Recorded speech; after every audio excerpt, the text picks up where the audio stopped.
नमस्कार, news room live देख रहे हैं आप और आपके साथ मैं हूं सोनाली सिंह। बुलेटिन की शुरुआत करेंगे बेहद दुखद खबर के साथ। सिकंदराबाद में आज सुबह लकड़ी के डिपो में भीषण आग लग गई और इस हादसे में बिहार के 11 मजदूरों की जिंदा जलने की वजह से मौत हो गई।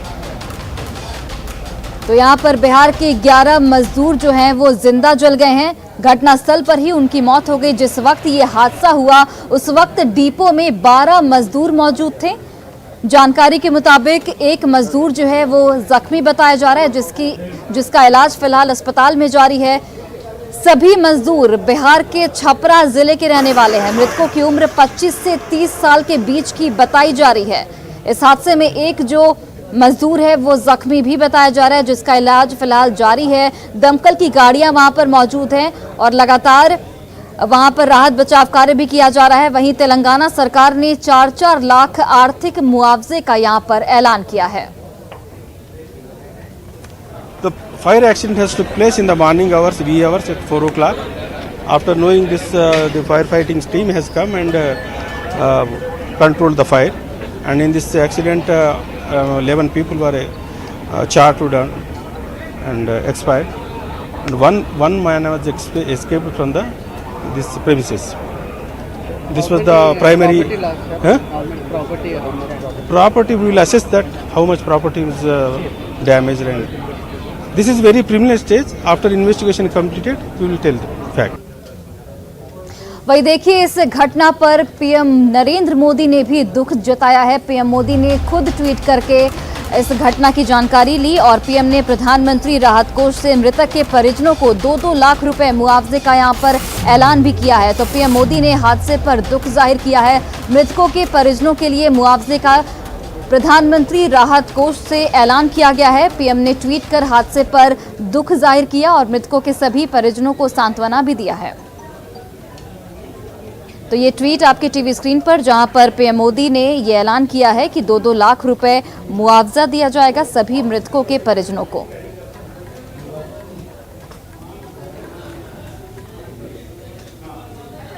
और गाजियाबाद में नाला निर्माण के दौरान 3 मजदूरों की मौत हो गई। ये तीनों मजदूर भी बिहार के रहने वाले बताए जा रहे हैं। आपको बताते चले कि जहां पर ये नाला निर्माण हो रहा था वहां पर पास में ही डीएवी स्कूल स्थित है और डीएवी स्कूल की जो दीवार है वो इस निर्माण की वजह से गिर गई और इस दीवार की गिरने की वजह से 3 मजदूरों की यहाँ पर मौत हो गई और तीनों मजदूर बिहार के रहने वाले बताए जा रहे हैं। हमारे विजयनगर थाने को यह सूचना मिलती है कि डीएवी पब्लिक स्कूल चौकी प्रताप विहार के पास एक दुर्घटना हो गई है, जिसमें कि एक नगर निगम का नाले की खुदाई हो रही थी और उसके बगल में जो स्कूल की बाउंड्री थी वह नाले की खुदाई के कारण उसमें गिर गई है, जिसकी वजह से वहाँ पे लगभग 11 लोग काम कर रहे थे। उसमें से 5 मजदूर इसके अंदर दब गए हैं।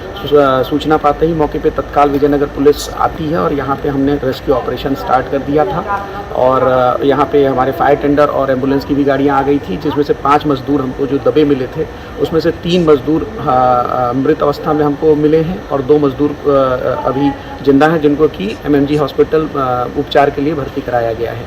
और यह पता करने पे पता चला है कि इसरार और इमरान नामक ठेकेदारों द्वारा यह ठेका लिया गया था, जिनके द्वारा यह कार्य कराया जा रहा था। मौके पे विजयनगर पुलिस मौजूद है, आगे की कार्रवाई की जा रही है।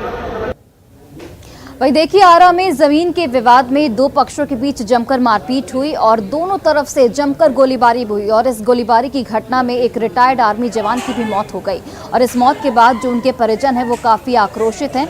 आपको बताते चले कि मौत के बाद परिजनों ने जमकर हंगामा किया है। दूसरे पक्ष के इलाज करा रहे एक युवक को मृतक जवान के परिजनों ने अस्पताल में पुलिस के सामने दौड़ा कर पीटा और पुलिस काफी मशक्कत के बाद युवक को छुड़ाकर अपने साथ लेकर गई है।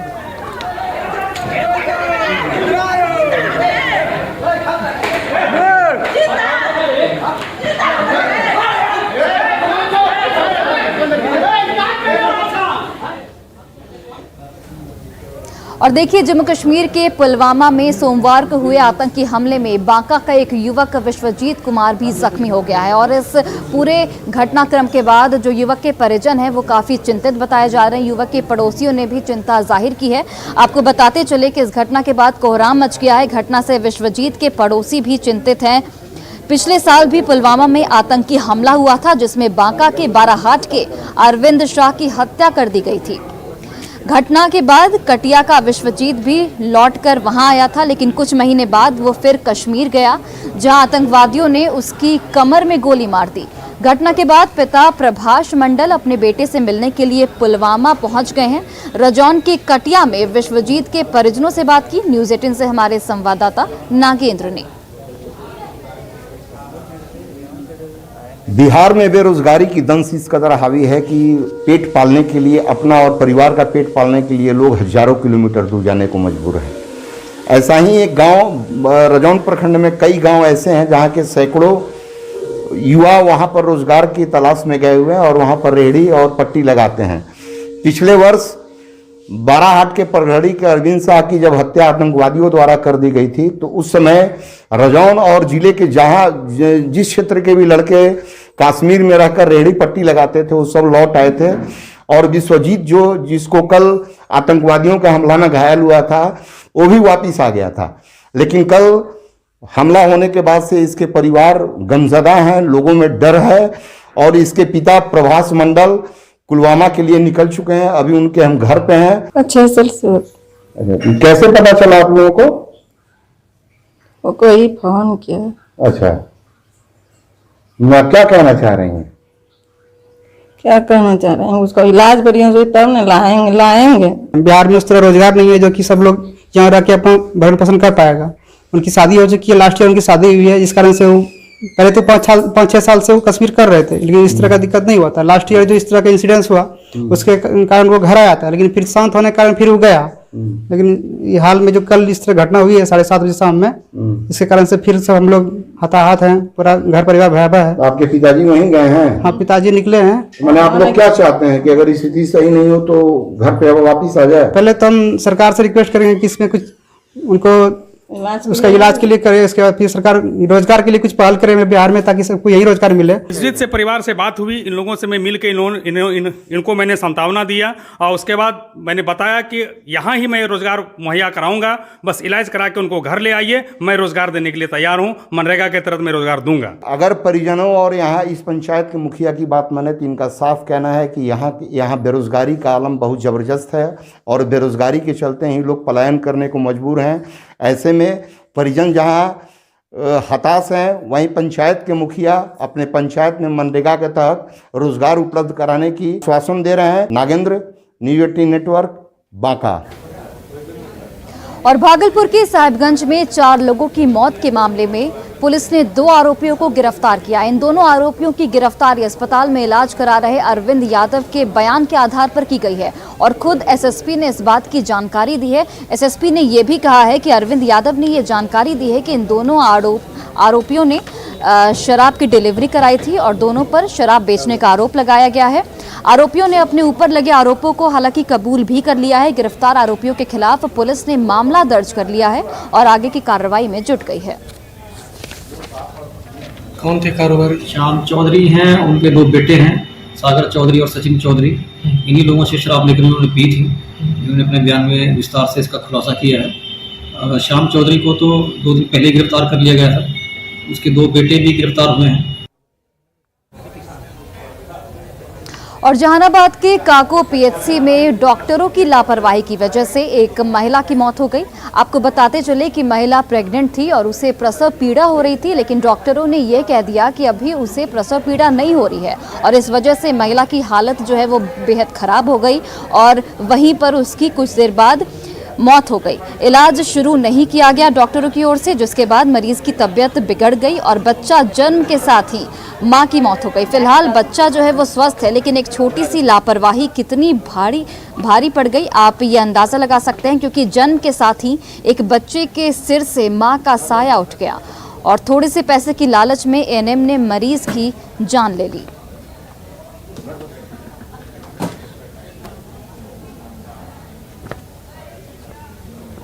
भर्ती करवाए। भर्ती कराने के बाद रात को कहीं कि अभी बसदानी का मुंह नहीं खुला है, हम लोग वहां छोड़ करके घर चले आए। सुबह जब लाने गए, देखने गए तो वहां देखते हैं कि पूनम देवी अपना डेरा पर रखे हुए। अच्छा, कौन है पूनम देवी? वो वहाँ का स्टाफ है। अच्छा। तो हम बोले कि यहाँ कहाँ के लिए ले आए हैं, तो इनका पहला बच्चा भी पैदा हुआ था तो हमारे डेरा पर हुआ था। हाँ।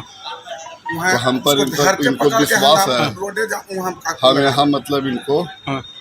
डिलीवरी कर देंगे, कोई दिक्कत नहीं है। हाँ। और डिलीवरी हुआ और यह स्थिति हुआ। और देखिए, पटना समेत पूरे बिहार में भीषण गर्मी पड़ रही है। आपको बताते चले कि जिस तरीके से मार्च महीने में ही गर्मी का जो सितम है वो देखने को मिल रहा है, जून जुलाई जैसी गर्मी मार्च महीने में ही पड़ रही है। और मौसम विभाग ने ये चिंता जाहिर की है कि 34 साल का जो रिकॉर्ड है वो इस बार गर्मी में टूट सकता है। मौसम विभाग के मुताबिक इस बार हर रिकॉर्ड टूट जाएंगे। गर्मी इस बार पिछले 10 सालों का रिकॉर्ड तोड़ देगी। 40 डिग्री के पार जो तापमान है वो जा सकता है। और ये भी अनुमान लगाया जा रहा है कि बिहार के जमुई में इस बार सबसे ज्यादा गर्मी पड़ेगी।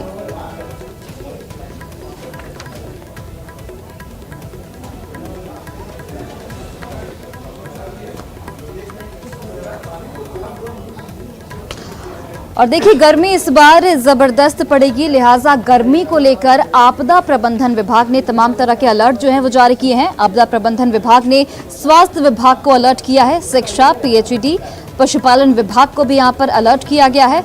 अस्पतालों में बेहतर इलाज की अपील की गई है, साथ ही अस्पतालों में ओआरएस रखने की भी यहां पर अपील की गई है। स्कूलों को सुबह की पाली में संचालित करने की अपील की गई है। समय से पहले गर्मी छुट्टी करने की बात भी लगातार कही जा रही है। इसके अलावा गर्मी में आग की घटना को लेकर अग्निशमन विभाग को भी अलर्ट मोड पर रखा गया है। अब चलिए आपको बताते हैं कि भीषण गर्मी से कैसे बचा जाए। तो देखिए, पानी का ज़्यादा से ज़्यादा आप सेवन करें।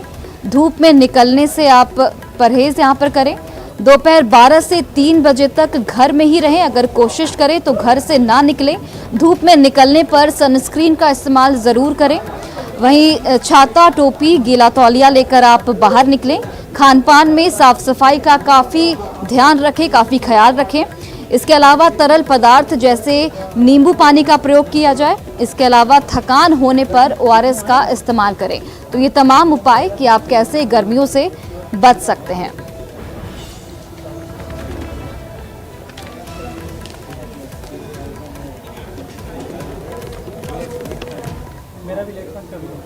और देखिए, बेगूसराय में गायत्री महायज्ञ का आयोजन किया गया और इस महायज्ञ की शुरुआत जो है वो 21 मार्च से हो गई है। और 21 मार्च से जो इसकी शुरुआत हुई वो कलश यात्रा से हुई। आपको बताते चले कि यज्ञ के माध्यम से वातावरण में फैल रही गंदगी को भी साफ करने का यहाँ पर प्रयास किया जा रहा है और इसमें काफ़ी संख्या में लोग जो हैं वो शामिल हो रहे हैं।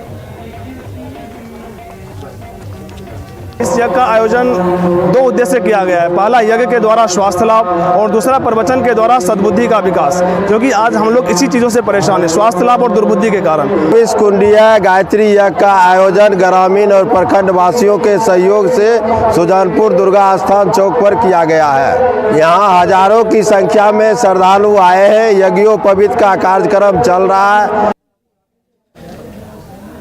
और भागलपुर में लोग बंद पड़ी हवाई सेवा को एक बार फिर से शुरू करने की मांग कर रहे हैं। लोगों की अगर माने तो लोगों ने ये बताया है कि 1969 से 1971 तक यहाँ पर जो छोटे विमान का परिचालन जो है वो लगातार होता था, लेकिन उसके बाद से 1971 के बाद से यहाँ पर विमानों का परिचालन बंद करा दिया गया, जिसकी वजह से काफ़ी परेशानी होती है। बंद पड़े हवाई सेवा को शुरू करने के लिए स्थानीय लोग घंटाघर चौक अनिश्चितकालीन धरना दे रहे हैं। हवाई सेवा शुरू करने को लेकर धरने पर बैठे लोगों से बात की हमारे सहयोगी आशीष रंजन ने। सेवा की मांग भागलपुर शहर में कई दशकों से की जा रही है। कई बार राजनेताओं द्वारा बयान भी दिया गया, लेकिन आज तक जो है वो पूरा नहीं हुआ है। 1969 से 71 के बीच जो है यहाँ हवाई सेवा चालू थी, लेकिन उसके बंद होने के बाद फिर जो है आज तक लोगों की मांग होती रही, लेकिन हवाई सेवा चालू नहीं हो पाई। न्यूज़ 18 ने कई बार इस खबर को उठाया है और लोग जो है अब धरने पर बैठ गए हैं। हम उन्हीं से जानते हैं कि कब तक चलेगा धरना और क्या मांग है हम लोगों की। सर, क्या मांग है आप लोग? हम लोग का यहाँ पर जो सोशल ऑर्गेनाइजेशंस हैं और यहाँ के जितने भी संस्थाएं हैं, बार एसोसिएशन से लेकर चैम्बर ऑफ कॉमर्स और डॉक्टर एसोसिएशन, सारे सामाजिक संगठनों की ओर से एक ही डिमांड है कि भागलपुर मांगे हवाई जहाज़, भागलपुर मांगे एयरपोर्ट। क्योंकि भागलपुर जब कभी अंग क्षेत्र होता था, इसका एक व्यापक क्षेत्र है। दरभंगा हो, देवघर हो, सब इससे बिलोंग करता था। अन्य शहरों में हमारे यहाँ एयरपोर्ट और हवाई जहाज़ की सुविधा मिल गई, लेकिन भागलपुर को आज तक हवाई सेवा नहीं मिल पाया।